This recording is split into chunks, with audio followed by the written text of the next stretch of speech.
കലയുടെ സുശക്തമായ മണ്ണിൽ ചവിട്ടി നിന്നുകൊണ്ട് യാഥാസ്ഥിതികതയുടെ ചളിപുരണ്ട കോട്ടമതിൽ ഭേദിക്കുകയാണ് റൂബിയ എന്ന ഈ കലാകാരി. ഇത് സ്ത്രീ ശാക്തീകരണത്തിന്റെ കാലഘട്ടമാണ്. സ്ത്രീ ഇന്ന് അബലയല്ല, പ്രത്യേകിച്ചും കലാകാരി.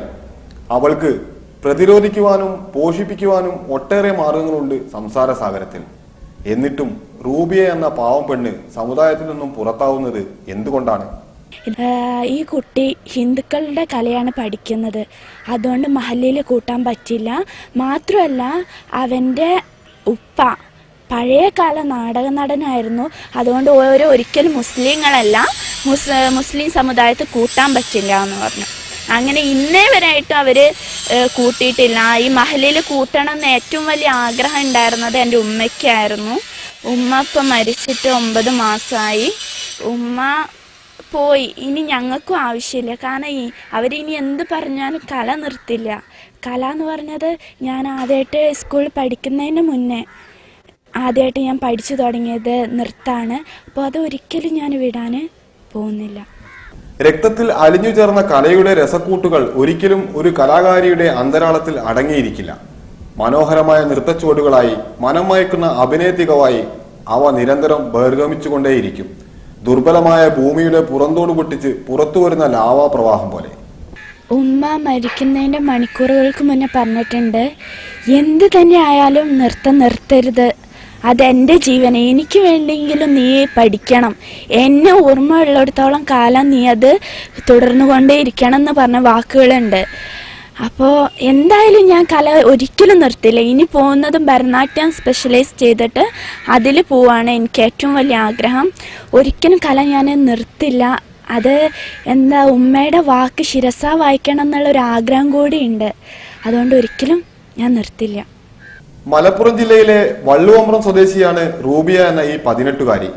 മൊറയൂർ ഹയർ സെക്കൻഡറി സ്കൂളിൽ നിന്നും 90% മാർക്കോടെയാണ് പൊരുതുന്ന ഈ കലാകാരി +2 പാസ്സായത്.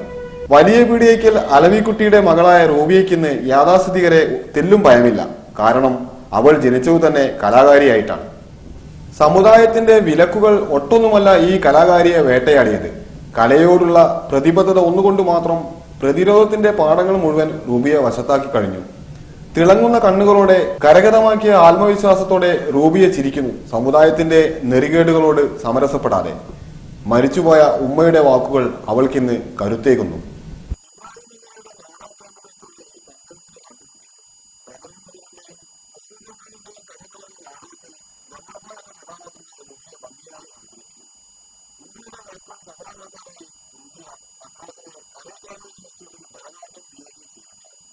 അവരിനി എന്ത് പറഞ്ഞാലും ഞങ്ങൾ നിസ്കരിക്കുന്ന 5 വക്ത് നിസ്കാരമുണ്ട്, നിസ്കരിക്കുന്നുണ്ട്, ഖുർആൻ ഓതുന്നുണ്ട്. ഉമ്മേനെ വരെ ഇവർ ആ പള്ളിയിൽ അടക്കാൻ സമ്മതിച്ചിട്ടില്ല.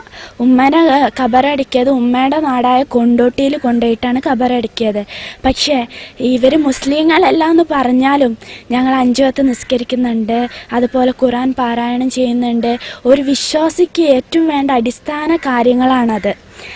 ഇവരെന്ന് പറഞ്ഞാൽ യഥാർത്ഥ വിശ്വാസികളെല്ലാം തന്നെ പറയാം. കാരണം ഒരിക്കലും ദൈവം പറഞ്ഞിട്ടില്ല, അതിപ്പം ക്രിസ്ത്യൻസിലായാലും ഹിന്ദുക്കളിലായാലും മുസ്ലിംസിലായാലും ഒരിക്കലും ഒരു ദൈവം പറഞ്ഞിട്ടില്ല കല പഠിക്കുന്നത് തെറ്റാണ് എന്നുള്ള, തെറ്റായ വഴിയിലൂടെയാണ് കല പഠിക്കുന്നതെന്ന് ആരും പറഞ്ഞിട്ടില്ല. കല എന്ന് പറയുന്നത് ദൈവം നൽകുന്ന ഒരു വരദാനാണ്. അത് ഒരിക്കലും അടിച്ചമർത്തപ്പെടരുത്. അത് നമ്മൾ കൂടുതൽ മുന്നോട്ട് കൊണ്ടുവരുമ്പോഴേ നമ്മൾ ദൈവത്തോട് ഏറ്റവും കൂടുതൽ അടുക്കുകയുള്ളൂ.